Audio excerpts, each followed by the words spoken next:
Je sens le poids de la semaine. Ave Maria. Que le Seigneur lui-même vous réconforte, vous fortifie. Je suis très heureuse d'être avec vous ce soir et de pouvoir vous entretenir sur ce thème. Ce thème relatif à la sexualité. On a dit, le thème qu'on a proposé, c'est jeune chrétien. Comment vis-tu ta sexualité au regard de la volonté de Dieu? Je vous souhaite à nouveau la bienvenue. Le développement de ce thème va tourner autour de 4 points. Donc, juste après l'introduction, on aura le premier point qui est le suivant, la sexualité aujourd'hui. Le deuxième point, les jeunes et les nouvelles pratiques sexuelles. Le troisième point, les conséquences de ces nouvelles pratiques sexuelles. Et le dernier point, le jeune chrétien, ta sexualité peut être guérie par Jésus, l'ami des jeunes.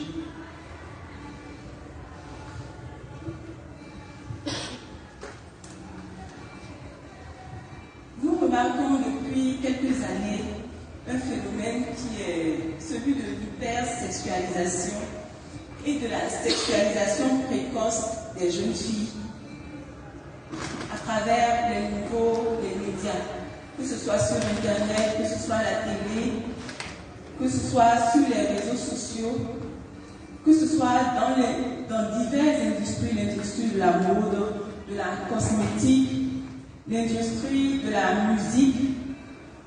On remarque que le sexe est mis en avant. Et surtout, ces efforts sont ciblés sur les jeunes filles. On remarque également qu'au niveau de la presse, il y a une presse qui se développe uniquement pour les adolescents, particulièrement les jeunes filles. Et ces presses offrent un contenu publicitaire de plus en plus important à l'endroit de cette cible. On peut même parler de précocité forcée pour qualifier cette tendance à imposer des normes sexualisées à des jeunes filles, voire des fillettes.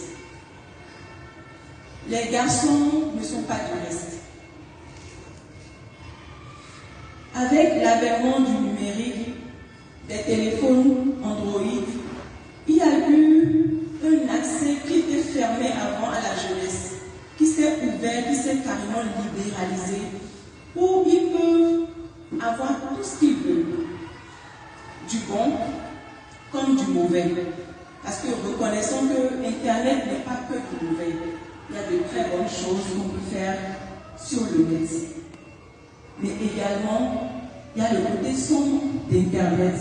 Et c'est ce côté sombre qui intéresse plus la jeunesse, malheureusement.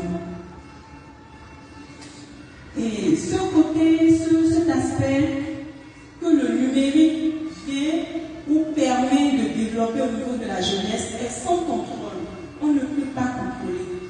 C'est ce qui rend encore le problème délicat.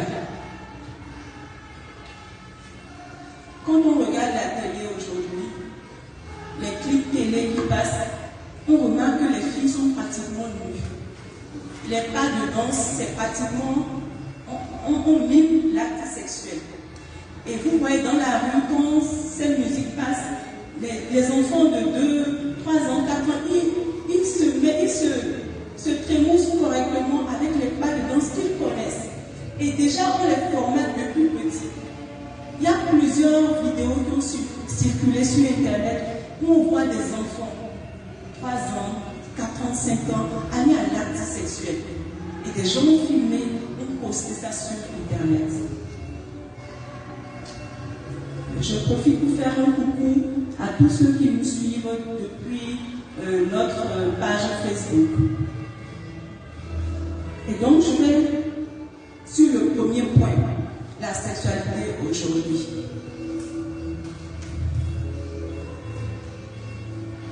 Nous avons l'impression que les médias ont reçu un mot d'ordre, c'est de nous inonder de sexualité. Quand vous regardez les dessins animés, quand vous regardez les films, des films assez simples, il y a toujours l'acte sexuel. Une simple publicité d'eau, on va mettre une femme à moitié nue à côté de la bouteille. Une publicité de voiture. Regardez dans nos rues quand nos enfants vont à l'école ou bien quand on leur demande d'aller nous faire une petite course à côté. Il y a les télés qui sont braquées sur la voie. Vous voyez devant des maquis, on fait des peintures de femmes qui sont en string et l'enfant qui voit ça tous les jours pense que le sexe c'est quelque chose de normal, c'est quelque chose d'abordable et que pourquoi pas ne pas essayer, sans compter les messages que nous recevons à la télé, à la radio, etc. Nous remarquons également que les filles, les femmes apparaissent comme des objets à la télé, sur Internet, même dans les petites vidéos pour rigoler, vous allez voir, la femme est toujours considérée comme une chose. Mais quand ces messages passent, qu'est-ce qu'on entend de dire à cette jeunesse? Qu'est-ce qu'on entend de dire à cette relève de demain? Donc ces femmes sont présentées comme des objets sexuels et soumises aux idéaux de beauté. Et donc nos filles, nos petites filles ont envie de ressembler à ces femmes-là, quitte à prendre des médicaments ou à se donner une rigueur pour avoir la forme ou bien pour avoir la teinte de cheveux, ainsi de suite.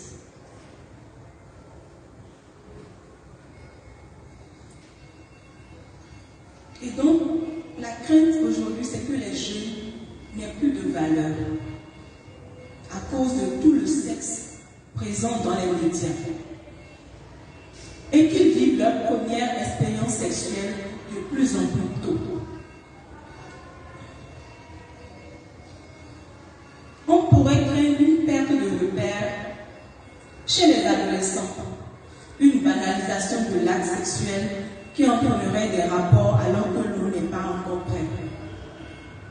Tout le monde le fait, moi aussi je vais le faire, sans en mesurer les conséquences. Parce qu'ils ont l'information, ils ont tout ce qu'il faut. Il suffit d'aller sur Internet, de cliquer. Même des fois, l'enfant n'a pas pour objectif premier d'aller voir des images ou du contenu pornographique. Une petite recherche, une petite page qui vient. Et leur curiosité, puisqu'ils sont enfants, l'enfant est curieux, il clique et ça commence. Voilà, le parent dit, mon enfant est en train de faire des recherches sur Internet.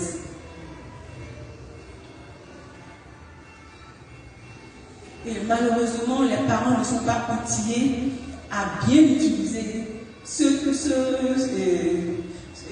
comment dirais-je, l'Internet. Ils ne sont pas outillés. Ce sont eux qui nous aident même à utiliser nos différents portables, ordinateurs à la maison.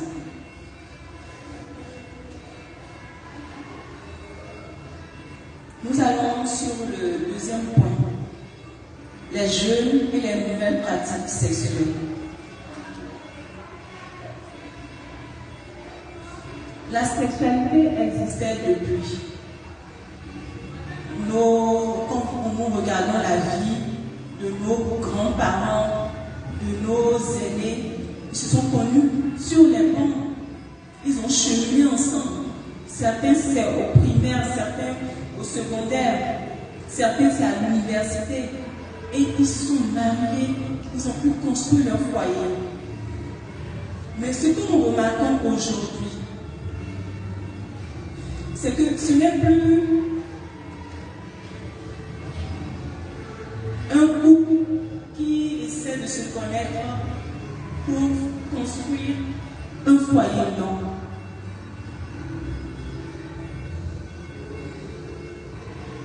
Il y a le phénomène de tontine sexuelle. Je ne sais pas si vous avez déjà entendu parler de ce phénomène. La tontine, c'est une association de personnes cotisant à une caisse commune dont le montant est remis à tour de rôle à chacune d'elles. Ça, c'est ce que vous tous vous connaissez. Ce n'est pas forcément de l'argent. Il y a des tontines où on rentre en possession d'un bien matériel, soit des boissons, soit des glacières, soit des bols. Nos mamans le connaissent bien et nous aussi, parents, nous le faisons. Mais nos enfants ont décidé de faire comme nous. Mais seulement que, puisqu'ils sont élèves, comment ils font pour trouver de l'argent? Un élève n'est pas payé à la fin du mois, ou un étudiant n'est pas payé à la fin du mois. C'est vrai qu'il y a certains qui sont boursiers, mais ils dépendent encore des parents. Donc, les filles, elles vont se prostituer, et c'est le fruit de la prostitution qu'elles injectent dans la cantine. Elle peut être mensuelle, hebdomadaire, chaque 2 jours, chaque 3 jours. Et donc, elles vont à l'école. Papa, maman sait que sa fille est allée à l'école, mais on peut sécher 1 ou 2 cours pour aller rapidement gérer cette affaire et revenir. Donc, cette cantine, il y en a plusieurs formes. Je ne pourrais pas tout développer aujourd'hui. Je vais citer juste 3 formes. Donc, il y a la forme où se passent des élèves, soit d'une même classe, soit de classes différentes, du même collège, du même lycée, ou de 2 collèges différents.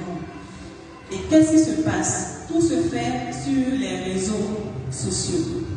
La première condition, c'est d'avoir un téléphone portable. Donc, parents, que vous leur donnez un téléphone ou pas, ils trouvent le moyen de trouver un téléphone. Et donc, les garçons créent le forum. Ils peuvent être 10 par exemple. Et donc, ils peuvent décider de mettre 5 000 francs dans la cantine. Ils peuvent décider de le faire 1 fois par semaine. Et dans ce cas, s'ils sont 10, ça fait 50 000. Donc les garçons vont maintenant, celui qui est de tour, va maintenant aller sur le forum des filles. Non, va trier les filles qu'il veut. Il peut choisir une fille, il peut choisir 2 filles. Mais les 50 000, c'est cette somme qui leur permet d'aller au restaurant, d'aller payer la chambre de passe, de payer le transport de la fille, et le reste, la fille le garde. Il y a également un autre type de tontine où ce sont les filles d'un même lycée ou du même quartier qui se mettent ensemble, qui décident d'acheter par exemple un téléphone Android ou une perruque, ce qui est l'objet de leur convoitise. Et donc, on s'arrange à ce qu'à la fin de la tontine, tout le monde ait le même montant. Allez-y, faites ce que vous devez faire, mais ramenez-nous l'argent pour qu'à la fin de la tontine, tout le monde puisse entrer en possession du même objet. Il y a une autre tontine, c'est la fille dit j'ai envie d'une moto. Et tous les hommes, tous les garçons qui vont cotiser pour qu'elle ait la moto, elle doit leur donner une satisfaction sexuelle. Je m'en arrête là.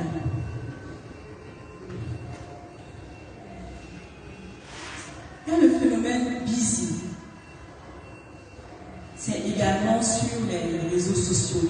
Il faut obligatoirement avoir un téléphone. Et comment ça se passe? C'est un réseau, un site bien fermé. Et donc, la fille entre en contact avec le manager, qui peut être une femme comme un homme. Et donc, ce dernier pose des conditions.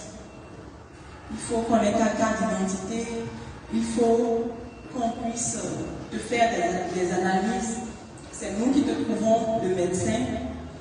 Maintenant, il faut que moi je t'essaie pour voir si tu réponds aux critères que les clients demandent. Et donc, il peut prendre 2 ou 3 jours avec elle. Et c'est dans ce essayage-là qu'il lui dira non, les clients peuvent faire telle chose, telle chose, telle chose. Et donc, après, elle intègre le groupe. Elle intègre ce groupe. Le forum est géré par le manager. Et celui-là, il a surtout des hommes dans ce groupe. Et donc, quand quelqu'un manifeste le désir d'avoir une fille, il lui envoie le catalogue. Donc, il fait passer pour voir celui celle qui va lui convenir. Ou elles font de petites vidéos. Ce sont ces vidéos qui s'échappent, qu'on retrouve un peu sur les réseaux sociaux pour vanter leur charme. Et c'est suite à ça qu'on lui donne le numéro de celle qu'il a choisie.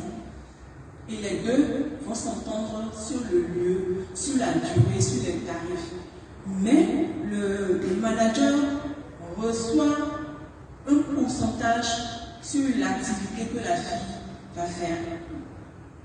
Puisque généralement, le client envoie les sous au manager, et c'est le manager maintenant qui envoie ça, qui renvoie le reste à la fille.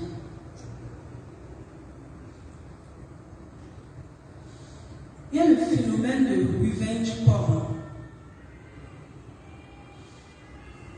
C'est une pratique qui consiste à diffuser des images de nus ou à moitié nus ou la vidéo d'un rapport sexuel qu'on a eu avec quelqu'un, avec son consentement ou sans son consentement. Je m'explique. Avec son consentement, j'ai mon petit ami, voilà, on passe à l'acte, et il me filme à mon insu. Je ne sais pas. Mais je suis d'accord pour aller à l'acte avec lui. Mais je ne sais pas qu'il me filme. Et le jour où je décide de dire je veux rompre, cette relation ne me convient plus, il me sort toutes les vidéos. Si tu pars, je balance tout sur le net.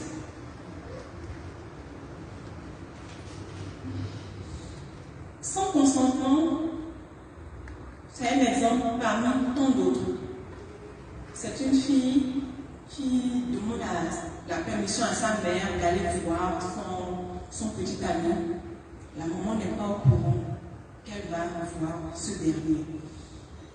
Et puisque c'était son anniversaire, elle demandait un cadeau. Elle arrive, son petit ami avait fait appeler 4 ou 5 garçons en plus de lui. Elle ne savait pas.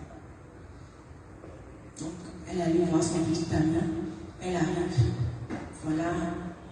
Il la viole et il filme la scène. Après le viol, il lui montre la vidéo pour lui dire à n'importe quelle heure, à n'importe quel moment, on aura besoin de tes services. Tu vas faire vite de venir, sinon on balance la vidéo.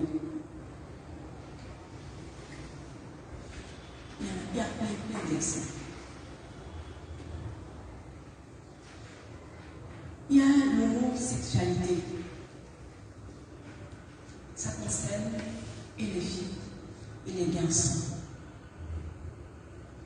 Il y en a qui le font par choix, mais il y en a qui le font parce qu'ils ont besoin d'argent.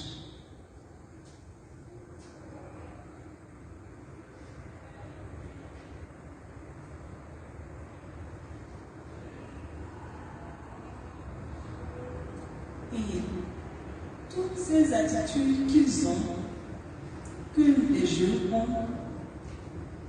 font qu'ils n'arrivent plus à respecter leurs parents, les adultes en général. Et quand c'est comme ça, plus personne ne veut les aider. Plus personne n'a envie de les pousser.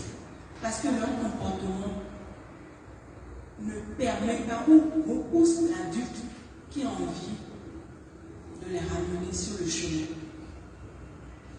Pour eux, c'est l'argent. Quel que soit ce que cela va me coûter, je suis prêt à aller au bout.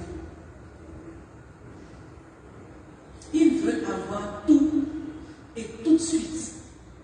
Tout et tout de suite. Et cela me permet d'aller sur le troisième point, les conséquences de ces nouvelles pratiques sexuelles.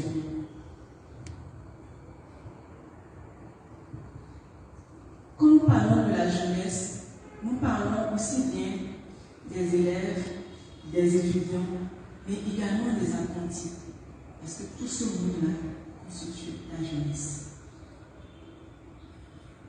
Et donc, on remarque qu'ils sont absents au cours, absents à l'école, absents à l'université, absents sur le lieu d'apprentissage.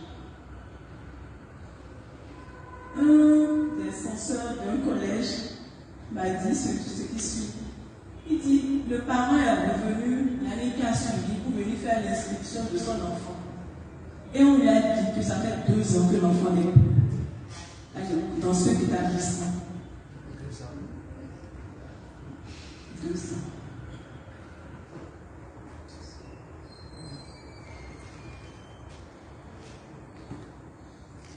Ces derniers, en classe ou à l'école, sont souvent ceux qui jouent le démarcheur auprès des filles. Parce que, tenez-vous bien, ces réseaux sont aussi bien gérés par les écoliers comme les étudiants.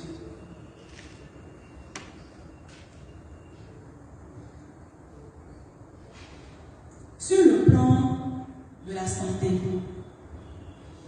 nous avons les infections sexuellement transmissibles.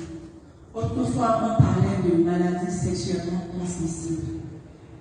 Et selon l'OMS, chaque jour dans le monde, plus d'1 million de personnes contractent une infection sexuellement transmissible, asymptomatique dans la majorité des cas.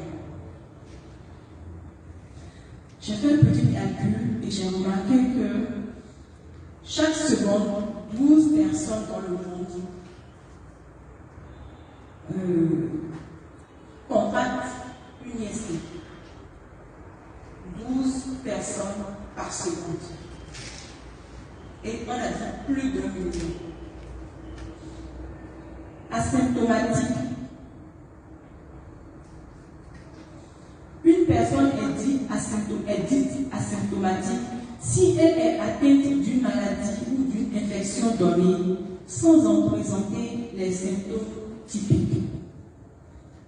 Elle peut être asymptomatique pendant toute la durée de la maladie ou seulement une période, mais peut cependant être contagieuse. Donc, il y a beaucoup de jeunes, de nos jeunes, qui ont des IST mais qui ne le savent pas. Non seulement ils ne le savent pas, mais il faut la distribution automatique de ces IST.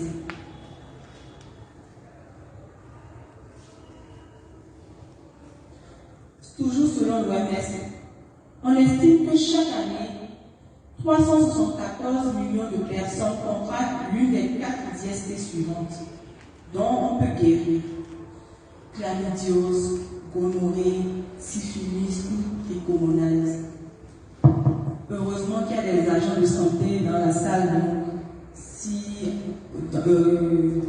s'il y a des questions qui font cas de ces maladies, ils voudront bien nous aider à comprendre.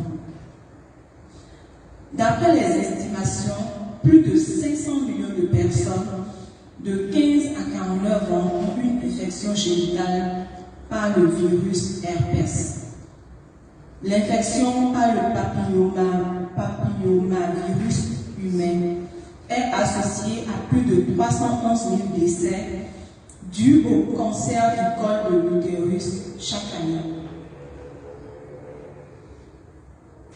Près d'1 million de femmes enceintes étaient infectées par la syphilis en 2016, ce qui a entraîné lors de l'accouchement plus de 350 000 issues défavorables. Les IST ont une incidence directe sur la santé sexuelle et reproductive à travers la stigmatisation, la stérilité, les cancers et les complications de la grossesse et peuvent augmenter le risque de contracter le VIH. La résistance aux médicaments est une menace majeure pour la réduction de la charge des IST dans le monde. Je reviens encore sur ce point. On nous dit que bientôt les médicaments ne vont même plus répondre au traitement parce que chaque jour que Dieu fait, il y a des modifications au niveau de ces maladies.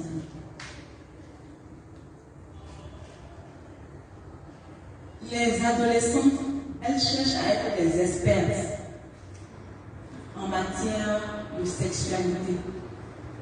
Selon elles, c'est ce qu'il faut pour garder un homme à la maison. Et donc, leur but, c'est de multiplier les relations afin d'acquérir beaucoup d'expérience. Les jeunes hommes, eux, ils veulent obtenir le plus grand palmarès.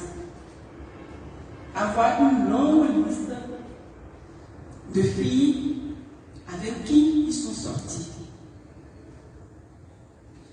Ces IST se transmettent par contact direct au cours d'une relation sexuelle lors des caresses, des relations orales, contact de la bouche avec le pénis, la vulve, le vagin ou l'anus, relation vaginale, pénétration du vagin par le pénis, relation anale, pénétration de l'anus par le pénis, simple frottement entre organes génitaux, partage de jouets sexuels.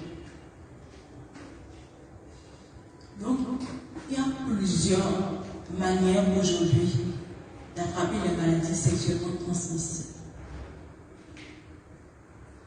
Il y a plusieurs manières.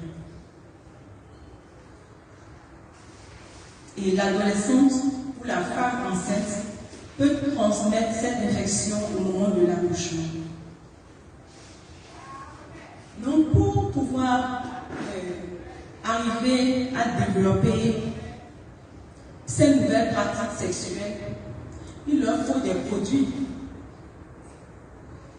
Le garçon va chercher à avoir des produits qui lui permettent d'avoir une longue durée pour un rapport sexuel.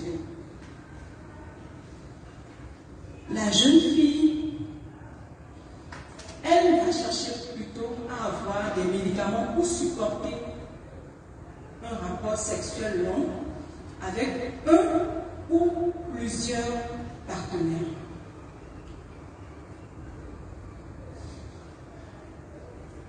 Il y a des préservatifs, mais ils ne les utilisent pas.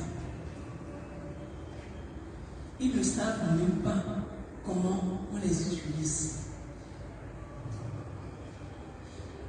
Et dans la pratique busy,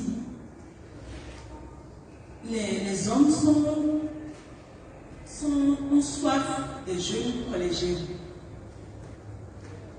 Donc, c'est elles qui ont la cote. Et comme elles veulent de l'argent, elles n'arrivent pas à imposer le port du préservatif. Et généralement, qu'est-ce qui se passe? Après un rapport, on leur donne des comprimés à prendre pour ne pas tomber enceinte.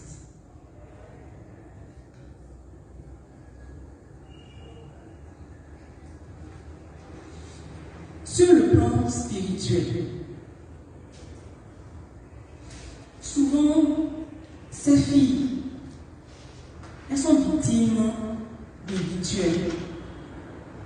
On les utilise pour des sacrifices. J'ai suivi une vidéo qu'un jeune a postée pour lancer l'alerte et dire aux filles d'arrêter de demander de l'argent à tout bout de champ, de chercher à travailler par elles-mêmes. Parce que finalement, c'est elles qui constituent la victime pour avoir les sous et pouvoir encore abattre d'autres filles. On m'a également rapporté l'histoire d'une jeune fille qui a son copain et ce dernier lui a donné un rendez-vous à un endroit. Elle est partie, elle n'a vu personne, elle appelle son gars, il dit je suis là, il lui dit attends. Quelques minutes après, il y a quelqu'un qui vient, qui ouvre la porte, elle rentre, on dit d'aller au fond. Elle arrive, on dit continue. Quand elle arrive, elle voit dans un endroit où il y avait plein de jeunes filles qu'on a modifiées. Vous avez compris, avec tout toutes les cérémonies. Et c'était le même sort qui l'attendait elle. Mais celui qui devait procéder au rituel a dit non, celle-là n'est pas favorable. Donc on l'a ressorti, lui a bandé les yeux, on l'a ramené. Mais elle n'a pas survécu parce qu'elle a parlé. Elle a tout raconté à ses parents. Et après elle est partie, elle est décédée. Il y en a également des jeunes qui ont sacrifié leur spermatozoïdes, et c'est plutôt des vers quand ils éjaculent. C'est des vers. Et avec beaucoup d'argent, généralement, on donne beaucoup d'argent à cette femme-là. Et elle est tellement contente. Pour elle, elle a obtenu tout ce qu'elle cherchait depuis. Mais après, c'est la mort qui s'ensuit. Il y a des infestations démoniaques de toutes sortes.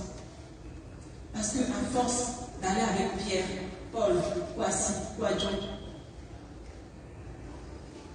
puisque l'acte sexuel, ce n'est pas seulement physique, c'est également spirituel.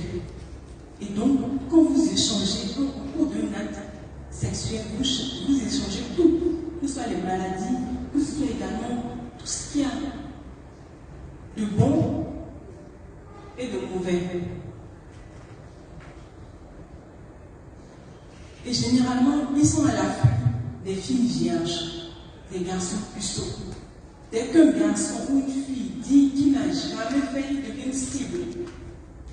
Tous ses amis vont tout mettre en œuvre pour qu'elle rejoigne le camp des filles qui ont déjà connu un homme.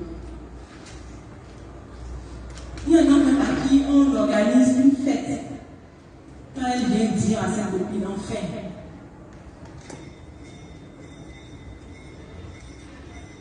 Donc je dis aux jeux de grâce, ne criez pas ça sur tous les toits. Dès que vous le faites, vous devenez une cible, soit par vos pères, soit par des hommes qui sont à la recherche de ces filles-là, soit pour leur propre plaisir, soit pour des rituels également. Et ces jeunes connaissent beaucoup de blocages dans leur vie, énormément de blocages dans leur vie.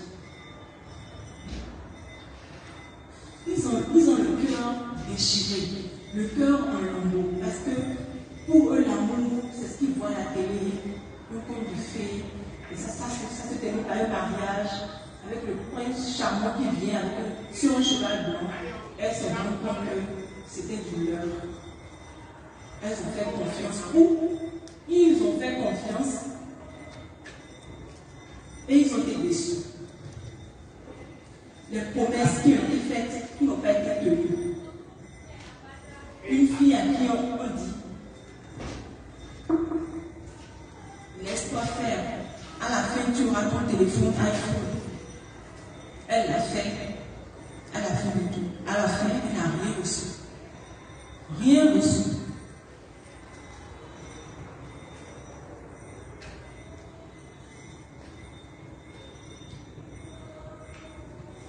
Souvent, les photos et les vidéos qui sont envoyées sur le net, même quand on efface, il y a toujours quelqu'un qui récupère ou un serveur qui le conserve.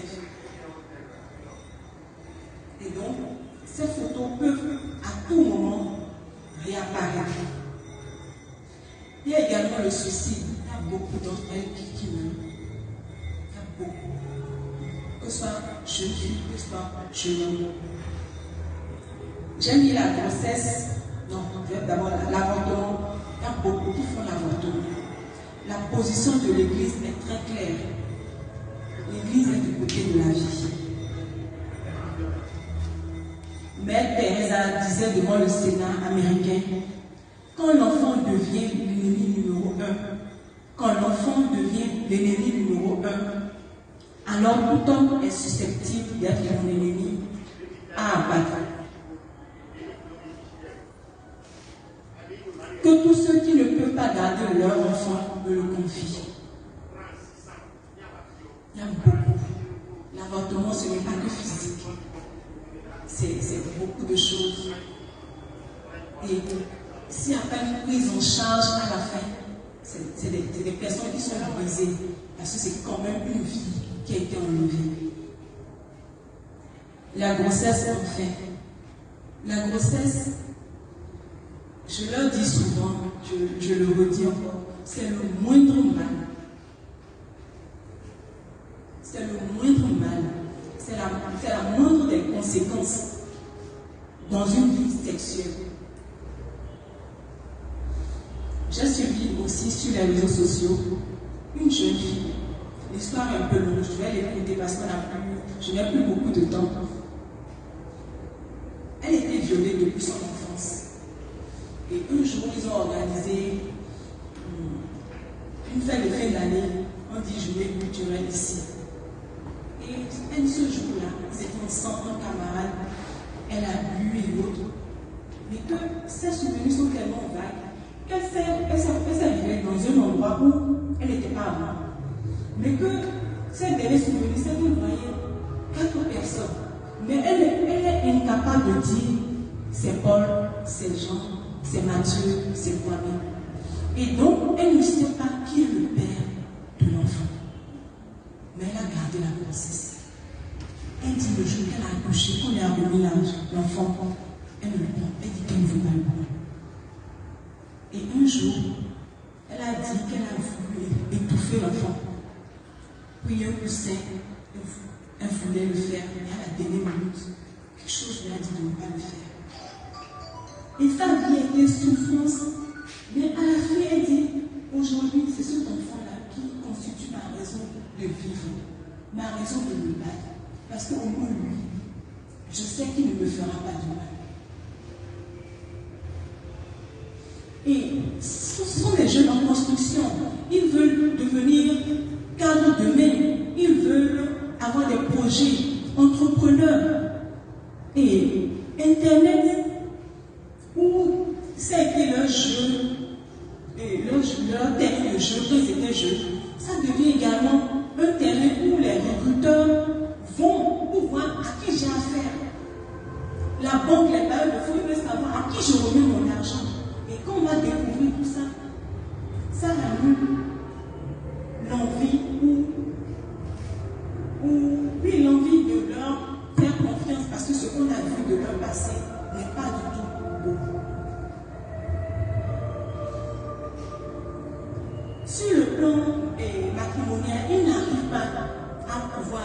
une vie de famille stable. Parce qu'ils n'ont plus d'amour, ils sont secs. Ils sont tellement secs que ici, il n'y a pas un travail qui est fait avec eux. Ils n'arrivent pas à donner. Ils ont été tellement déçus de la vie conjugale, je ne dirais pas conjugale, de leur vie passée, qu'ils n'ont plus confiance à un homme, confiance en une femme. Ils ont peur du mal qui peut provenir de nulle part. Donc les jeunes très souvent pensent que le sexe est un refuge, soit pour combler le vide affectif laissé par les parents, ou utilisent leur corps comme moyen d'obtenir de l'argent afin d'acquérir tous les objets dont ils ont besoin pour être branchés. J'aborde mon dernier point. Il faut qu'on soit clair. Les relations sexuelles en dehors du mariage, c'est la fornication. Tout simplement. Donc, ils sont dans le péché. Et souvent, on reproche à l'Église catholique de se mêler de la sexualité des jeunes. Mais elle se mêle de ce qui la regarde parce que croire au mystère de Dieu, fait homme, c'est croire que toutes les questions humaines concernent la foi. Et donc, moi je leur demanderai aujourd'hui d'avoir la crainte de Dieu. Dans le psaume 111, verset 10, il est écrit: la crainte du Seigneur est le commencement de la sagesse. Ils doivent voir leur prière, voir un responsable pour parler avec ce responsable-là et faire le sacrement de la confession. Parce que Dieu aime le péché, mais il aime le pécheur. Il dit dans Deutéronome: je prends aujourd'hui à témoin contre vous le ciel et la terre. Je te propose la vie ou la mort, la bénédiction ou la malédiction. Choisis donc la vie pour que toi et ta postérité vous viviez.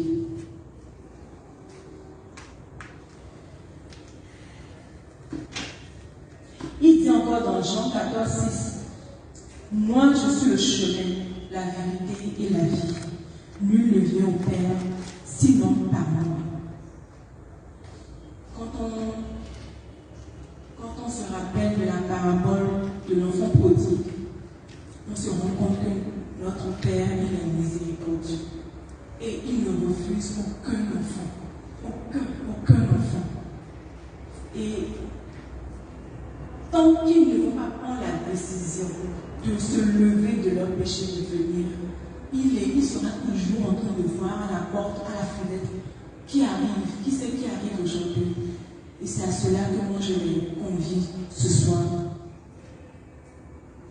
C'est difficile, voire très difficile de se garder aujourd'hui, de ne pas succomber à la tentation du sexe lorsqu'on est jeune. Tout nous pousse au sexe. Mais quand on se souvient que notre Sauveur, l'Emmanuel, lui a connu la souffrance, de très grandes souffrances. Et c'est pour cette raison que Dieu, notre Père, l'a élevé au-dessus de tout.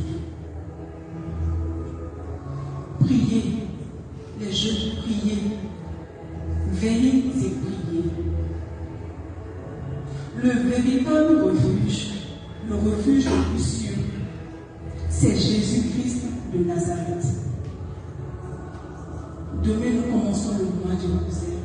Si, dans votre cœur, vous avez envie de quitter le chemin de la fornication, le chemin de la pureté, vous pouvez. Vous avez perdu la virginité physique, mais vous pouvez retrouver la virginité spirituelle.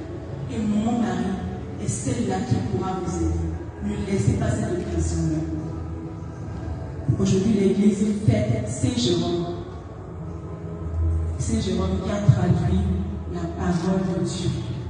Et je dirais aux jeunes également de lire la Bible. La Bible, c'est le meilleur livre de développement personnel. Que Saint Jérôme prie pour nous en ce jour. Je vous remercie.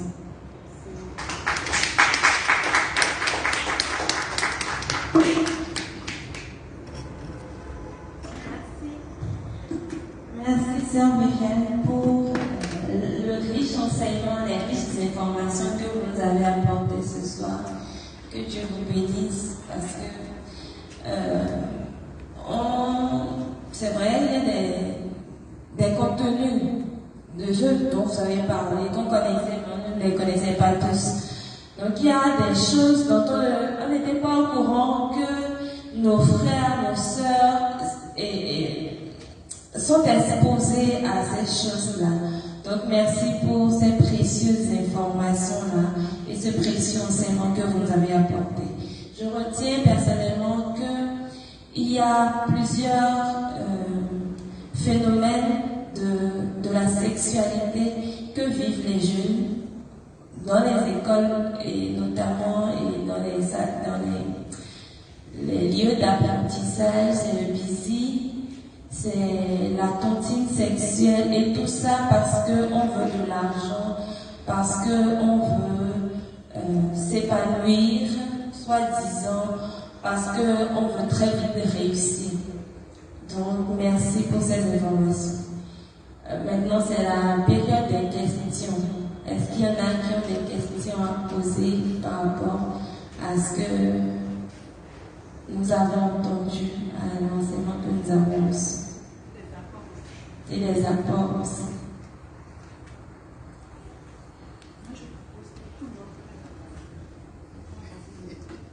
Ok. D'accord.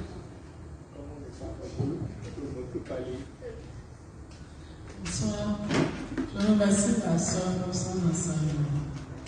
Pour le moment, je n'ai pas de questions. Tout a été dit.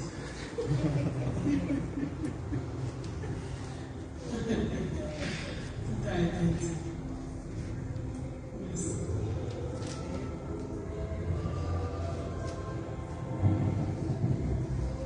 Bonsoir tout le monde. Je remercie la soeur pour cette information qu'elle nous a apportée. Bon, qu'est-ce que j'ai d'abord? Pas vraiment. Mais je peux dire que c'est vrai que dans la vie dans laquelle nous sommes, nous comprenons beaucoup de choses vraiment. Et que peut-être ce qu'on va demander, c'est comment faire pour ne pas. Il y a trop de tentations dans la vie. Et puis, chacun se dit qu'on voit ses camarades qui évoluent plus vite. Même sans le vouloir, on se dit, mais comment faire pour pouvoir quand même être un peu à la hauteur de ça? Mais quand tu entends que c'est par-ci, par-là qui sont passés, on se demande, est-ce vraiment le chemin? En tout cas, ça, on s'embrouille. La jeunesse de maintenant, franchement, si tu n'as pas la tête sur les épaules, tu risques vraiment de te noyer dans. On essaye quand même d'essayer de suivre le vrai pas, mais c'est quand même difficile. Parce que rien n'est facile. Les gars, ils ont besoin d'être cette jeunesse d'aujourd'hui. Mais on vous remercie pour les informations que vous avez apportées ce soir. Et nous vous demandons de continuer quand même parce qu'il y a certaines personnes qui sont ignorantes de ces messages, qui ne savent pas comment faire. Donc, on va demander aux parents d'essayer de communiquer plus avec les enfants parce qu'il n'y a plus de sujet tabou maintenant. Que si les parents ne le disent pas à la maison, les enfants apprennent ça au dehors. Le mieux, c'est de pouvoir parler avec l'enfant, de pouvoir lui aider à voir ce qui est bien et ce qui ne l'est pas. Pour que, en réalité, elle apprenne plus de la maison que du dehors. Parce que si elle se base seulement sur ce que le dehors va lui dire, ou si les parents lui disent, non, quand on me dit à maman, j'ai un petit agneau. Les moments sont catégoriques, je veux rien entendre, tu n'as pas cet âge, tu n'as pas si. Donc dès qu'il dit ça, l'enfant se braque, elle essaie de chercher conseil auprès des amis, et c'est là que tout commence. Les amis, comme ils ne sont plus sur la même voie, ils ne vont pas vouloir lui donner de bons conseils. Donc voilà, ils se met ici, ils sont bons. Franchement, ce que moi je vais demander aux parents qui sont présents, c'est d'être plus communicatif avec les enfants, de leur apporter plus de conseils et de ne pas parler de sujet tabou, de pouvoir quand même communiquer avec eux, de leur montrer que oui, il y a des choses qui sont bien, il y a des choses qui sont mal, mais d'essayer de prendre quand même le bon chemin. Mais tout ce qui brille n'est pas de bon. C'est tout ce que je peux rapporter par rapport à ça.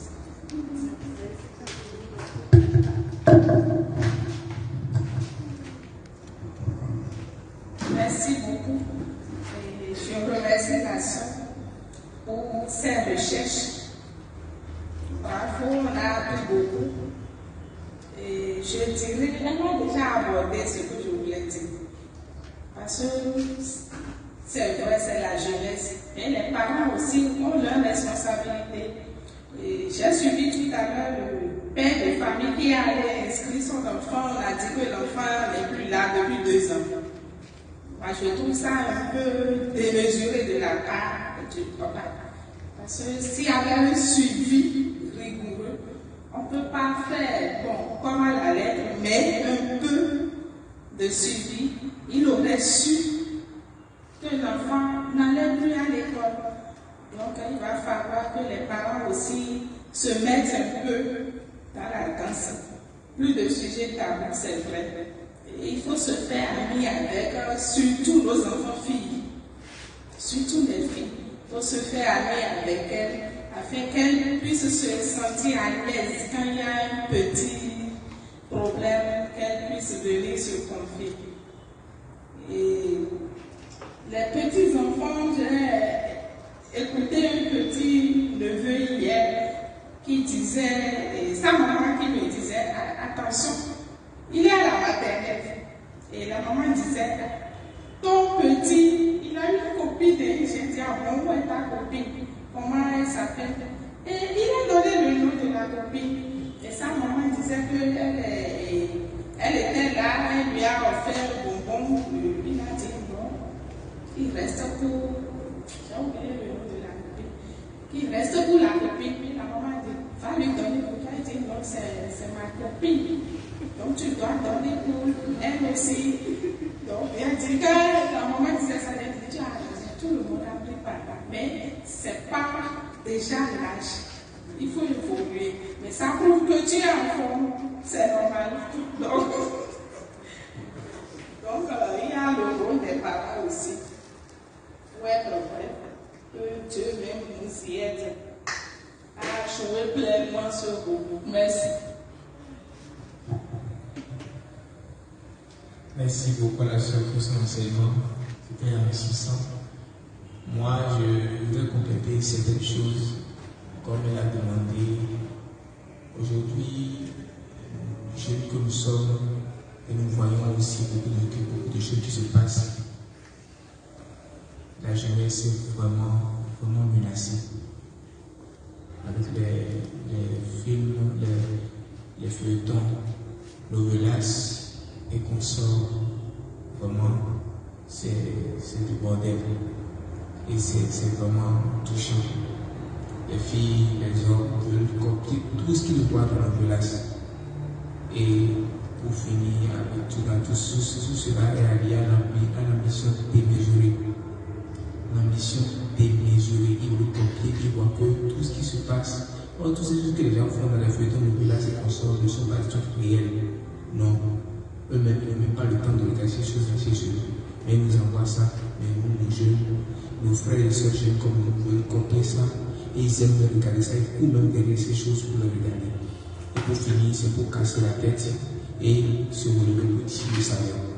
Et les parents, certains parents, beaucoup de nos parents, éduquent à moitié leurs enfants.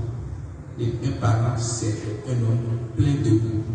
Un homme qui n'éduque pas l'enfant à 50% pour dire j'ai affaire à papa. Tu es parent, tu éduques ton enfant jusqu'à la fin de ses jours, à 100%. Mais éduquer l'enfant à 50%, c'est comme créer un scandale dans le monde. Parce que cet enfant devient un fléau vraiment qui pose des actes insupportables, que ce soit filles comme garçons. Il y a des filles qui sont même amateurs, des autres qui sont amateurs de la chose. Côté sexualité, ils sont champions.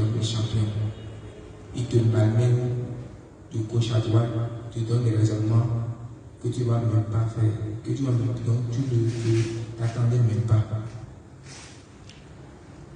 La sœur a décortiqué beaucoup de choses qui sont alliées à celles que j'ai dit déjà. Mais c'est la faute, elle a en majeure partie aux parents qui éduquent à 50% ou dit même à 20% les enfants qui disent que j'ai fait ma part. Or c'est faux. Et c'est mauvais, vraiment mauvais. Et les jeunes aussi, c'est après qu'ils ont commis beaucoup de chose tout près de la leçon pour dire ah, si je savais, je n'allais pas faire telle ou telle chose. Et tout ceci est allié à l'ambition démesurée, à la recherche de l'argent, à la recherche peut-être de l'emploi qu'ils veulent à coûte que coûte, ou bien de l'argent, un bien qu'ils ont vu chez leurs amis, qu'ils veulent aussi avoir à leur possession. Merci beaucoup. Voilà le petit point que moi je voulais compléter. Parce que c'est vraiment dommage, c'est, comme on le dit, c'est touchant. Et c'est à nous de relever ce défi, vraiment ce défi. Dans la salle, je ne vois aucun jeune, que de grandes personnes, mais c'est désolant. Or, c'est des trucs où on doit avoir beaucoup de jeunes, pour beaucoup suivre. Mais je ne vois aucun jeune parmi nous ici. Aucun jeune n'est là. Quels sont les jeunes tout à l'heure? Aucun jeune n'est là. Aucun jeune n'est là. Si des gens qui ont goûté à la chose, des gens qui ont déjà l'expérience, nous voulons des gens qui sont à la comme nous le sommes. Mais ce n'est pas le cas. La salle est vide. Il faut que nous jouions sur nous et que nous vraiment essayons de communiquer ces choses quand nous sommes. Nous quittons cette possibilité. Merci beaucoup.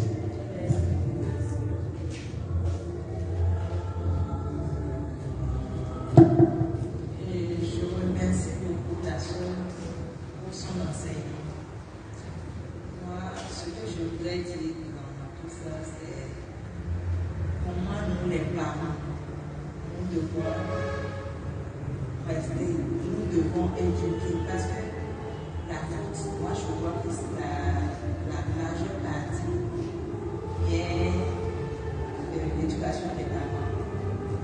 Par rapport à l'éducation des parents. D'abord, nous partons les matins pour ceux qui sortent, on les laisse, on revient tout à fait le soir. Il y a beaucoup de choses qui se passent. Et seulement les week-ends qu'on est là, ou bien on appelle, mais on ne reçoit pas. Donc, on va prier, demander au Seigneur de nous venir en aide par rapport à leur éducation. Elle a souligné un point là, et moi j'essaie de dire ça à la maison. Quand les enfants veulent sortir, et tu dis ne va pas, quand tu dis ne va pas, mais je vais voir l'ami. Tu vas voir l'ami. L'ami a le grand frère. Tu ne sais pas si c'est son grand frère. Elle est en train de manipuler quelque chose avec son grand frère pour te mettre dans son cage. Tu ne sais pas. Quand je dis ça, elle ne comprend pas. Que maman parle beaucoup, mais non, elle va faire cela. Elle a souligné ce point-là. J'ai dit, voilà ce que je dis à la maison. Ou je vais voir une amie, bien je vais voir quelqu'un, non, il n'y a personne. Ce qu'on mijote, ce que leurs amis mijotent, personne ne le sait. Donc, ce que moi, je voudrais demander, que le Seigneur nous vienne en aide pour qu'on arrive à leur donner l'éducation et le second. Merci. Oui, je remercie vraiment ce riche enseignement qui a été fait ce soir à chacun de nous. Et ce que je voudrais ajouter, moi, c'est l'éducation spirituelle. Je vois que ce côté dans beaucoup de ménages est boycotté. On laisse les enfants à eux-mêmes, ils se gèrent, alors que le côté sexuel est très important. Donc je vois déjà qu'avec l'aide de la prière, l'éducation spirituelle, tôt le matin, je pense que ça peut beaucoup les aider à ne pas dérouler. Merci. Bonsoir l'Assemblée. Et je remercie la sœur pour son enseignement. Je remercie pour ses recherches. Vraiment, l'enseignement est très enrichissant. Et les parents ont déjà tout dit. Aujourd'hui, l'éducation spirituelle, surtout au niveau de nous jeunes. C'est comme si nous n'avions plus de temps pour rester dans le droit chemin. Puisque le frère a évoqué quelque chose tout à l'heure, que cet enseignement c'est pour nous les jeunes, mais en général, c'est comme si nous n'avions pas eu l'information. Or, l'information est passée sur le forum que nous devons avoir cet enseignement. Et nous sommes pratiquement absents. C'est dommage que Dieu Tout-Puissant vienne en aide pour que nous puissions rester dans notre chemin. Puisque la tentation du démon, vraiment, ça influe vraiment sur le monde. Vraiment. Merci.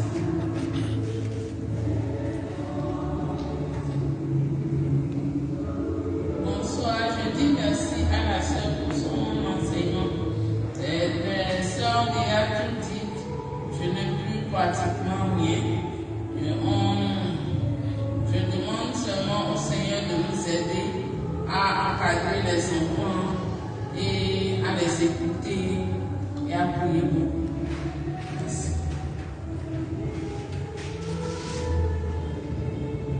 Bonsoir, l'Assemblée. Je remercie la sœur Myriam pour son enseignement.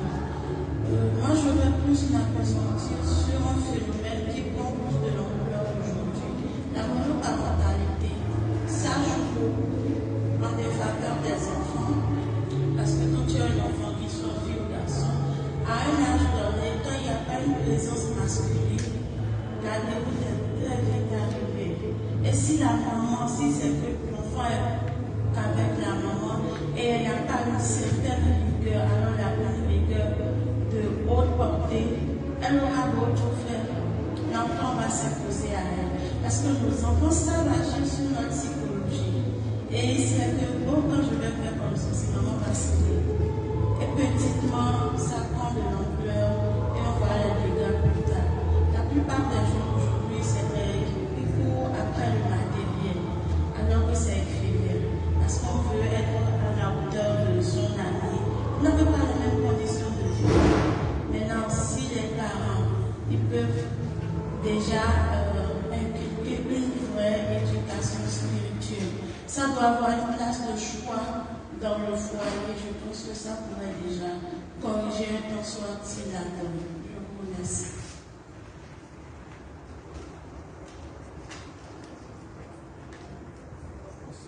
Bonsoir tout le monde. Bonsoir. Bonsoir tout le monde.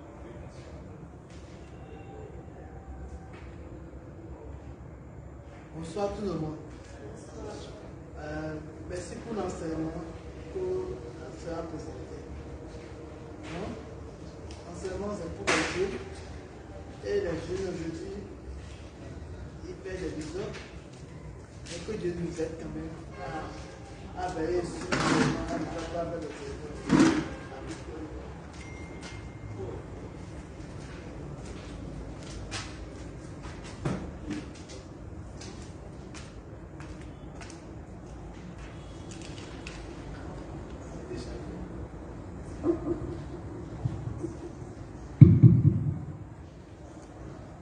Ave Maria. Je bénis le Seigneur pour la sœur Viviane et pour son époux qui est présent, pour la richesse de ses recherches. Je prie le Seigneur qu'elle puisse, et comme elle avait dit, elle avait dit que cette thèse ça peut même être un travail qu'elle va développer. Et je prie que l'Esprit Saint la comble de ses grâces pour qu'elle puisse terminer son travail et qu'elle puisse trouver en même temps sa propre vocation. Que ses carrières se développent. C'est vraiment riche ce qu'elle nous a dit. Elle nous a montré beaucoup d'éléments. Elle a ouvert les yeux sur beaucoup de points très positifs. Et moi, je la remercie beaucoup pour ça. Ce n'est pas grave, même si tous les jeunes ne sont pas là. L'essentiel, ce n'est pas la quantité qui compte, c'est la qualité.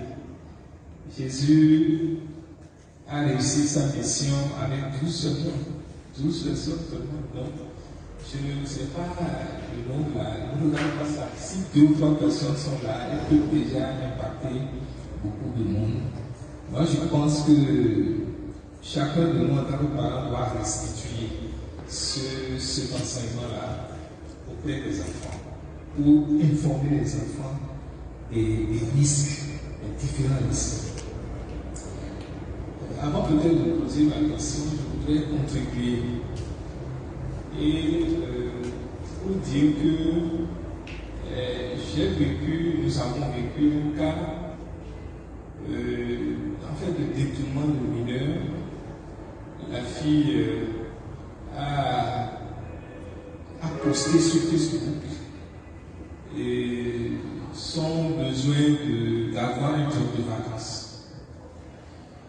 Et un prédateur, ça c'est un prédateur, parce qu'il a vu de ses papas, c'est un prédateur sexuel avéré. Il a capté ça. Et naïvement, la fille ils ont communiqué par Facebook.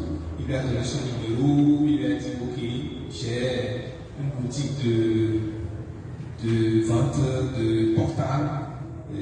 Si tu es intéressé, je vais te donner le boulot. Ils ont eu le premier contact. Il a vu la fille. Il a dit que bon, il avait peur, puisqu'il ne sait pas si la fille a 18 ans ou pas. Effectivement, elle a 19 ans. Il dit la prochaine fois, même ta carte d'identité. Elle a mis la carte. Et c'est là, il lui a promis un portable et portable et puis 50 000. Et c'est effectivement, c'est vrai ce qu'elle a dit. Non seulement il a abusé d'elle, mais il n'a rien donné. Il a abusé d'elle correctement. Malheureusement, c'est le moins mal qu'elle a eu. Elle est tombée grosse. Actuellement, le dossier est en cours de gestion. Heureusement, il a reconnu ça. D'abord, il n'avait pas de boutique de portable. C'est un tenancier. Et il paraît que c'est celui-là qui peut faire. On lui a envoyé plusieurs convocations et il n'a jamais respecté. Mais Dieu faisant, cette fois-ci, il a fait que c'est important, c'est sérieux. Et c'est ce que je voulais dire, c'est faire confiance au Seigneur, parce que c'est une situation qu'on essaie de gérer dans l'église et moi. Bon, pas directement, mais nous sommes en train de vivre cette situation-là. Mais le Seigneur est à l'œuvre, parce que le commissaire qui gère ces dossiers-là, il a pris ce dossier comme le sien, et c'est lui qui a menacé le petit. Il a appelé, il a accepté qu'il va prendre en charge les trucs. La fille est suivie actuellement par le centre de santé des policiers.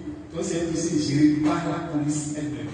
Donc je remercie le Seigneur, c'est pour dire que, et c'est pour retomber sur un point très important.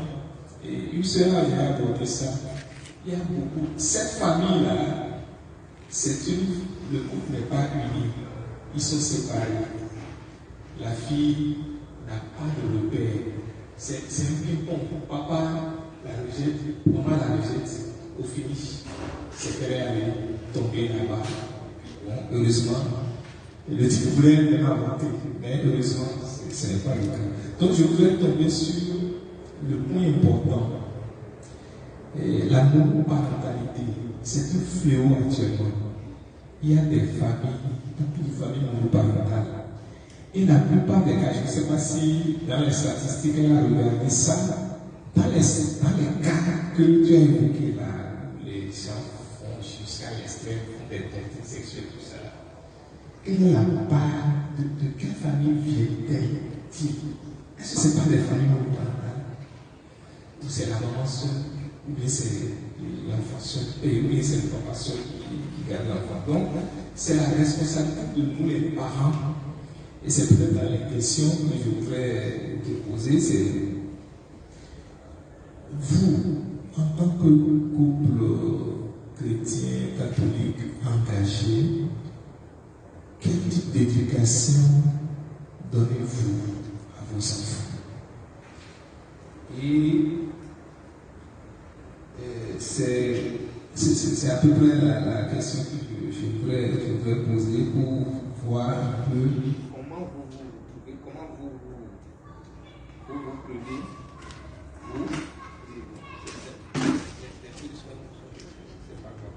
comment vous prenez, comment vous vous y prenez dans cette marmaille-là où il y a les téléphones, il y a la télévision, il y a tout et tout. Non, c'est bon, hein. J'ai été enseignant en anglais. J'espère que ma voix porte. Donc, le caractère monoparental, ce que vous faites vous-même. Maintenant, est-ce qu'il y a des cas, des personnes qui ont connu, dans ton échantillon-là, est-ce qu'il y a des cas où des gens ont fait cette expérience-là et qui spirituellement ont été suivis et qui sont sortis?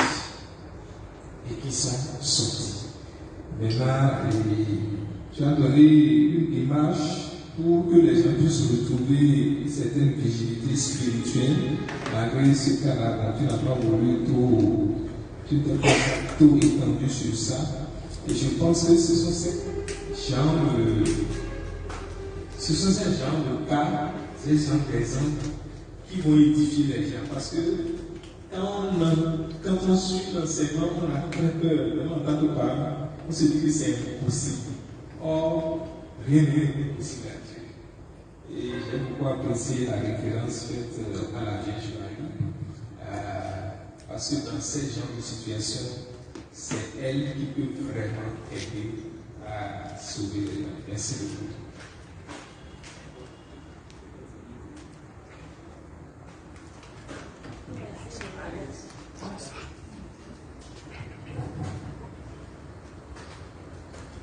Merci. Et je remercie Madame Viviane. Merci à tout le monde et toutes mes excuses. Moi, je me dis, est-ce qu'il ne faut pas élaborer un peu?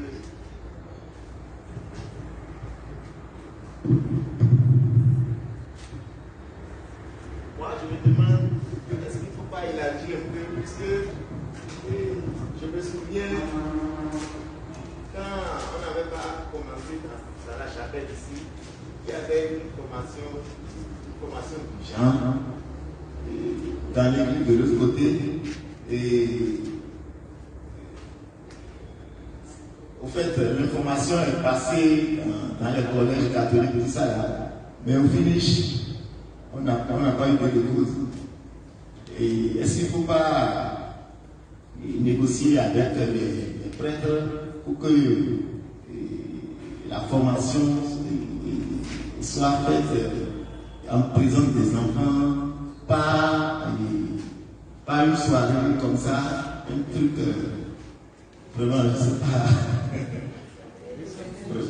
Vraiment, c'est ça.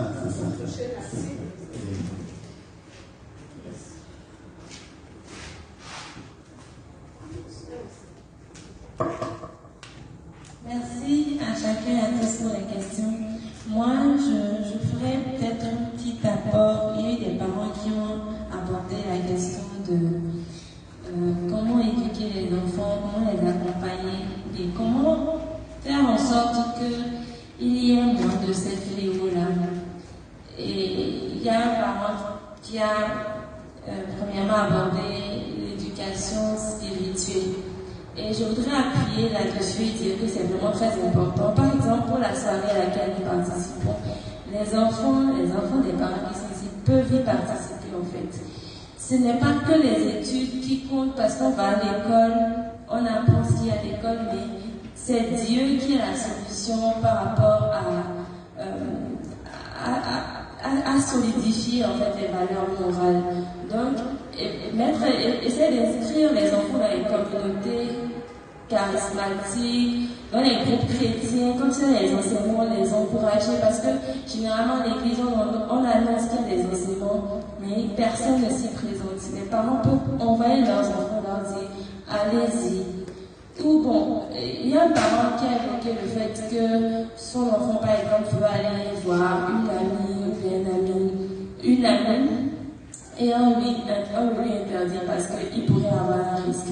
En fait, quand on veut être surprotecteur, c'est clair que votre enfant ne va trouver des moyens pour détourner l'attention. C'est clair qu'il va faire un tir pour sortir parce que l'enfant, il a besoin d'avoir une vie sociale, il a besoin d'avoir des amis, il a besoin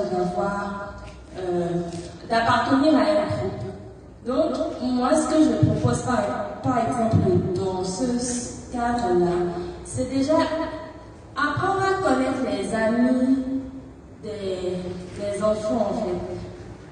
Chercher à connaître leurs parents, chercher à connaître les amis chez qui ils veulent aller.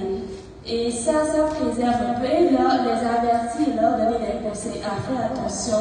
Il y a des jeunes qui vont à des fêtes qui sont censées être des fêtes saines, mais on met des drogues dans les repas qu'ils vont manger. Mais c'est pas pour autant qu'on va leur interdire d'aller à la fête. On leur dit de faire attention.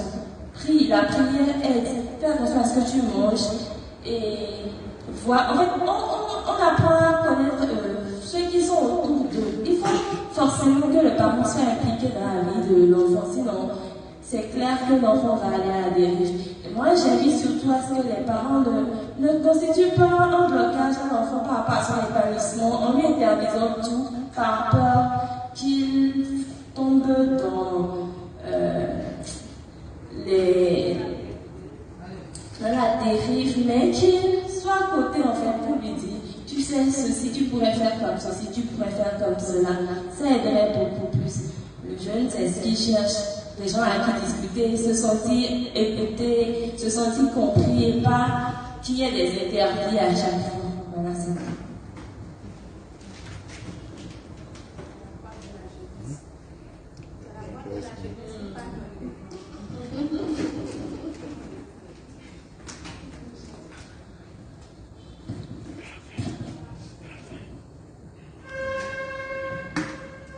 Je vous remercie beaucoup.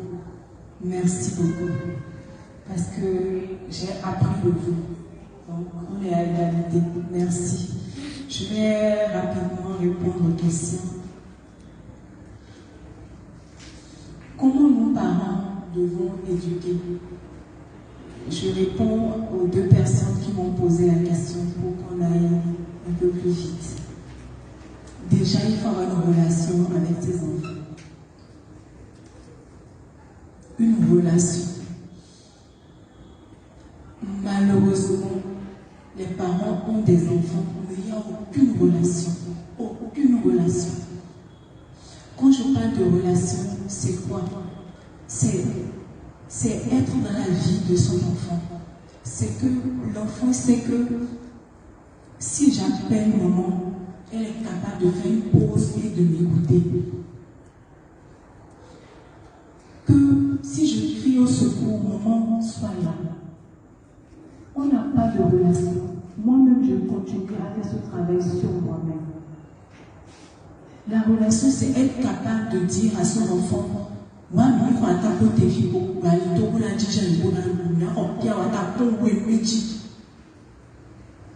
c'est de dire à son enfant, viens, on va jouer au ballon. Combien de parents le font?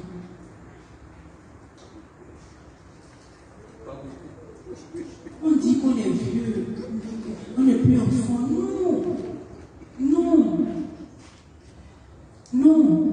Même au repas, combien de repas familiaux se tiennent? Vraiment. La télé allumée, 1. 2. Maman est sur le téléphone. Papa est sur le téléphone. Et on ne s'entend même pas. Alors que c'est à ces moments-là on discute. Et c'est là où l'enfant va dire, ah maman, aujourd'hui, il y a un truc qui s'est passé à l'école. J'ai tel ami qui a posé tel acte. Mais combien, même quand la femme ne travaille pas, sa boutique est plus importante que sa maison. Elle ferme des fois à 1h du matin. Je suis allée à Saint-Denis parce que j'étais fatiguée pour me reposer. J'ai rencontré 2 ados, frères et sœurs. Premier jour, je me suis dit que les parents étaient peut-être dans leur chambre fatigués. Deuxième jour, on a commencé par sympathiser parce que j'aime beaucoup les gens. Et le troisième jour, ils me disent, Tata, si on est là, c'est parce qu'on est fatigué de nos parents. Fatigué de quoi? J'ai dit, mais qu'est-ce qui se passe? Ils me disent, Tata, papa, quand il rentre, il se relave et il repart. Maman est à la boutique, c'est peut-être à 2h du matin qu'elle fait. Et le peu de temps qu'ils passent ensemble, ils ne s'entendent pas.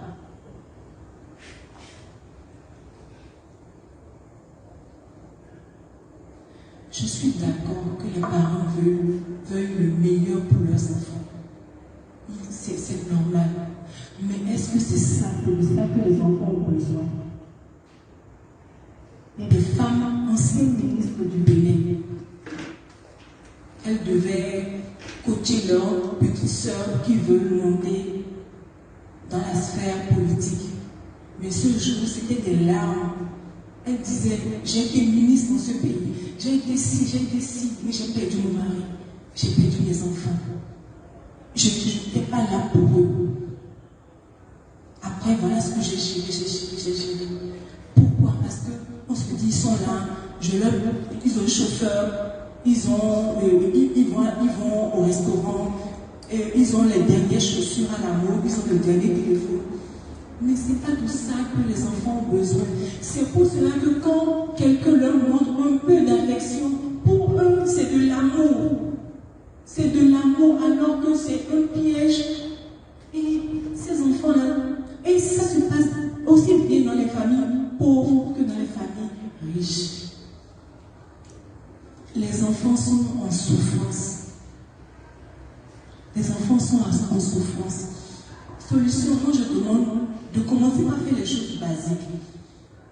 D'instaurer des règles à la maison. À l'heure du repas, pas de téléphone, pas de télé. Avoir des moments de qualité avec les enfants. Donner rendez-vous à chaque enfant dans la semaine. Ne serait-ce 5 minutes par jour ou bien une fois par semaine par enfant. On a l'habitude de regrouper tout le monde et de dire hey, toi, ton problème, c'est pas non. Non. Si Charbel est ouvert, Cynthia est peut-être renfermée, elle va pas vouloir que l'autre entende ce que je vais lui dire à maman. Essayez. Même si au début, c'est compliqué, avec le temps, ça va venir. Même si l'enfant ne parle pas, dites-lui aujourd'hui, maman, ma journée, c'était très dur. Parce qu'ils ne savent pas ce que vous souffrez pour eux. C'est aussi l'occasion d'échanger avec eux et demandez-leur des conseils. Ils sont très, très intelligents. En matière de sexualité, regardez ce qui se fait à la télé, les films. Asseyez-vous, regardez avec eux. Quand vous finissez de regarder, faites un débriefing. Qu'est-ce que tu as compris? Quel est le message? Qu'est-ce que tu as aimé? Qu'est-ce que tu n'as pas aimé? Leur loisir, qu'est-ce qu'ils aiment? Est-ce que c'est le foot? Est-ce que votre vie de travail finit le vendredi? Le samedi, là, même si vous êtes obligé d'aller parce que c'est la maman du patron qui a décidé de grâce, faites 2 sœurs. Après la messe, revenez. Faites tout pour voir allez saluer le patron pour qu'il sache que vous êtes venu après ça. De grâce, rentrer à la maison. C'est vos enfants. Il y a un terrible manque affectif au niveau des enfants. Il y a des fois où, toujours dans le cadre de ma thèse, c'est à l'école que les enfants ont su qu'ils étaient frères et sœurs. L'école.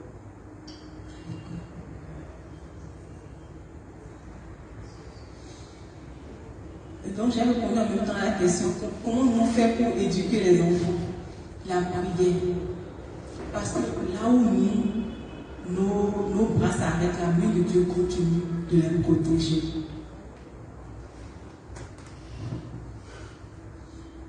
Famille monoparentale. Famille monoparentale à cause du divorce, à cause de la séparation. Mais il y a des familles monoparentales qui sont ensemble, le couple est là, mais la charge éducative repose sur une seule personne. Donc la charge éducative, ce n'est pas une mince affaire. Quand ce n'est pas partagé, c'est-à-dire que quand il n'y a pas un programme qui est fait, mais il y a une personne qui débloque. Parce que suivre un enfant, 2, 3, ainsi de suite, ce n'est pas facile. Et quand toi-même, le parent, tu es sec, tu veux donner quoi? Il faut que tu ailles te ressourcer, prendre quelques jours de repos et revenir. Sinon, c'est les cris partout dans la maison parce que tu es à bout de souffle. Donc, moi, je pense que nous, parents, on doit se soigner parce qu'il y a beaucoup de choses, de casseroles que nous traînons. Il faut que chaque parent se remette en cause. Qu'est-ce que, dans mon enfance, j'ai vécu avec mes parents et je n'ai pas pu guérir et je continue à reproduire ça avec mes enfants. Est-ce que nous nous donnons un peu de repos à nous-mêmes? Est-ce qu'il y a une chose où on dit, bon, moi-même, je vais aller m'asseoir, manger? Parce que tous les jours, on est en train de dire, enfant, enfant, enfant, enfant, enfant. Et à la fin, un jour, on dit, je suis fatiguée, j'ai tout donné, j'ai tout sacrifié. L'enfant s'en fout, il veut te voir en pleine forme 24 heures sur 24. Moi, je voudrais dire à la jeunesse qui seront parents demain, ils comprendront un peu ce que les parents vivent. Mais déjà, je leur dis, malgré tout ce qu'on peut reprocher aux parents, il s'agit de leur avenir. Une nièceté peut amener très loin à la stérilité. Mais jusque-là, comment le parent fait après? Est-ce que c'est le parent qui t'a amené à aller te coucher dans un lit? Il faudrait qu'eux-mêmes, leur propre conscience, puissent leur parler et dire ce qu'ils sont en train de faire. Puisque je prends le cas d'un accident de circulation. Quand un parent, que Dieu nous en garde, entend que son enfant a eu un accident de circulation, qu'est-ce qu'il fait? Il laisse tout tomber, il court, il apporte tout le soutien, l'enfant est hospitalisé, mais qui souffre en réalité? C'est celui qui est dans le lit, en train de se tordre de douleur. Le parent va acheter tous les médicaments, sera là, mais en réalité, qui souffre? C'est l'enfant. C'est ce message que moi j'ai envie de leur faire comprendre. Il faut qu'ils puissent, à un moment donné, faire des raisonnements, se dire, est-ce que ce chemin-là est bon pour moi? Au début, tu peux le faire pour faire mal à maman ou mal à papa. Mais est-ce que, sur le long terme, tu penses que ce chemin conduit à bon port? Merci pour la belle idée.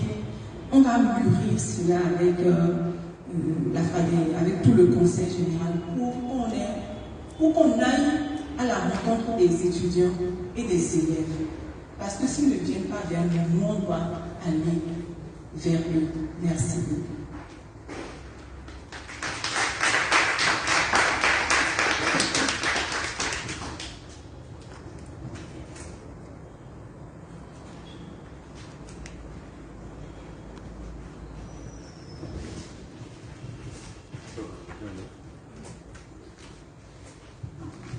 Merci. Je sais que le temps est parti et qu'on doit rejoindre notre occupation.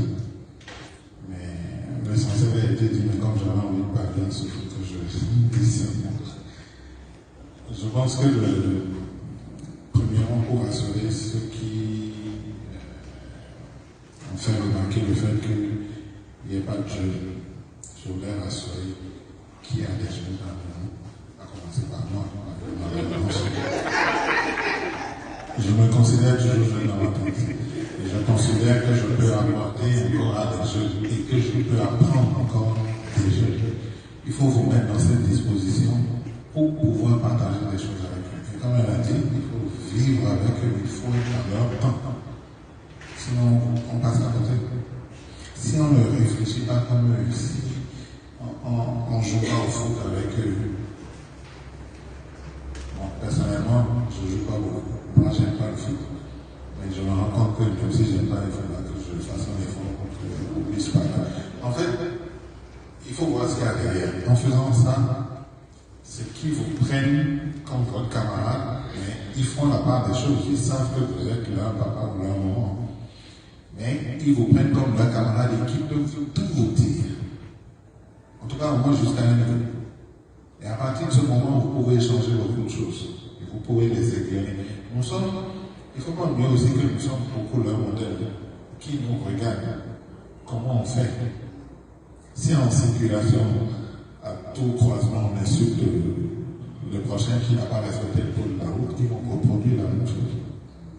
C'est comme ça, c'est du mimétisme.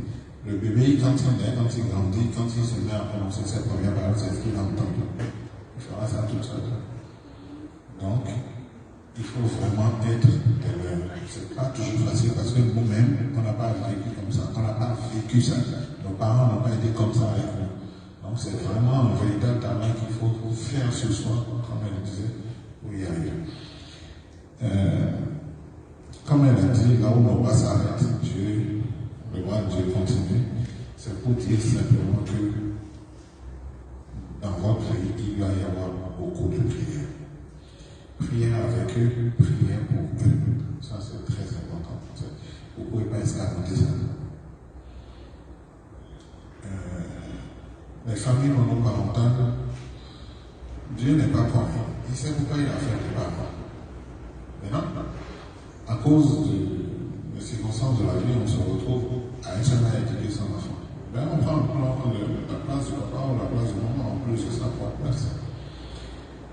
Et surtout quand on a tout seul enfant, on a envie de le protéger, de tout lui donner, de tout lui permettre. C'est une erreur capitale.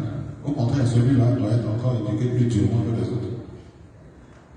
Mais c'est comme ça. Si vous aimez votre enfant, vous n'allez pas tout lui permettre.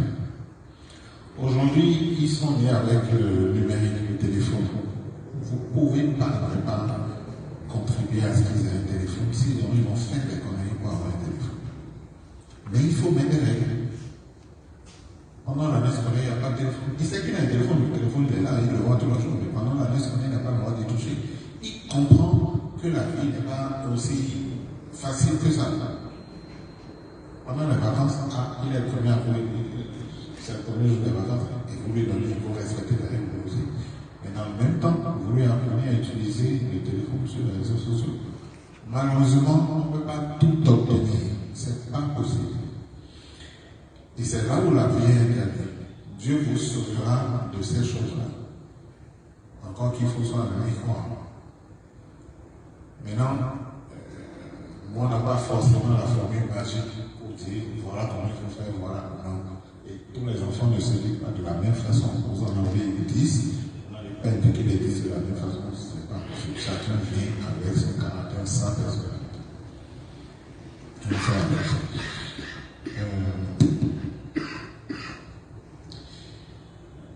La maman qui s'inquiétait que son enfant aille voir ou trouve des stratagèmes pour aller voir son ami et tout, même là aussi, vous ne pouvez pas tout interdire. Au contraire, c'est dans l'interdit qu'on a envie de voir pourquoi on me refuse ça. Dans une certaine mesure, il faut autoriser, il faut permettre la chose, mais vous mettez les garde-fous. Il veut aller voir son ami, il a une certaine durée à faire. Et il faut le respecter. S'il ne le respecte pas et qu'il rentre, il a sa punition. C'est que ça ne va pas. C'est comme ça. Comme ça, chacun se respecte. Mais cette crainte, c'est vrai qu'elle est là. Mais c'est Dieu qui vous aide à passer cette crainte. Et l'enfant, si les bases sont saines, je vous assure, d'eux-mêmes, ils vont éviter les problèmes. Ils vont y arriver. Mais tout dépend de comment vous êtes avec eux dès le départ. Et aussi, qu'est-ce que les copains ou les copines leur font pour leur plaire et tout. Faites ça aussi avec eux. Montrez-leur que ceux qui vont chercher là-bas, ils sont capables de l'avoir chez eux à la maison. Quand elle a parlé de sortir, de tout ça, sortez avec votre enfant, allez manger avec lui. Offrez-lui une pizza, c'est juste des exemples que je vous donne. Voilà. Mais créer cette relation, qu'elle sache que votre fille de 18 ans avec son papa, mais papa peut lui acheter des bouts d'oreilles, des tas de petites choses, ou sortir avec elle et discuter. Mais ça, c'est depuis bébé qu'on prépare ça. Depuis le nuit. Et dans l'éducation, c'est le bâton et la carotte. S'il n'y a que la carotte, ça ne marche pas. S'il n'y a que le bâton, ça ne marche pas. Il faut un savant dosage entre les deux pour que ça marche. Maintenant, le reste, parfois, on fait tous ces efforts, écoutant l'enfant, il est expliqué. Il va être délinquant, il va dire ça. Tout le reste, c'est Dieu qui gère. Sinon, la force humaine, vous allez vous accepter dans l'histoire. Mais si à une certaine base, ça limite quand même le risque. Voilà. Merci.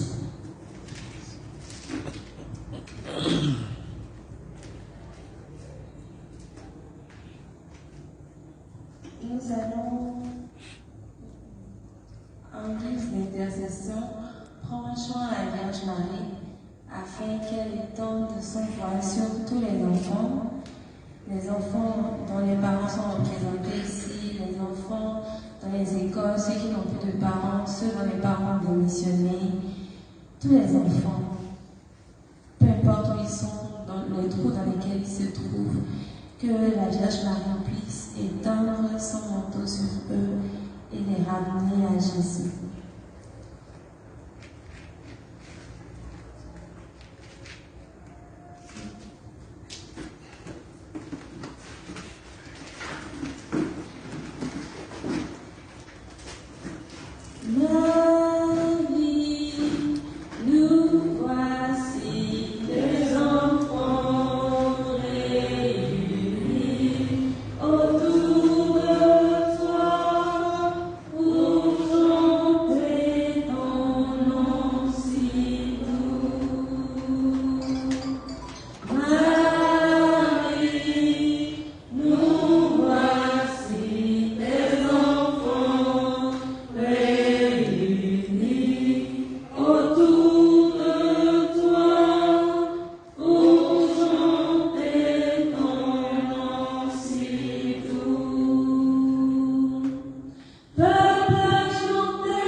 Famille monoparentale, je vous salue Marie, pleine de grâce.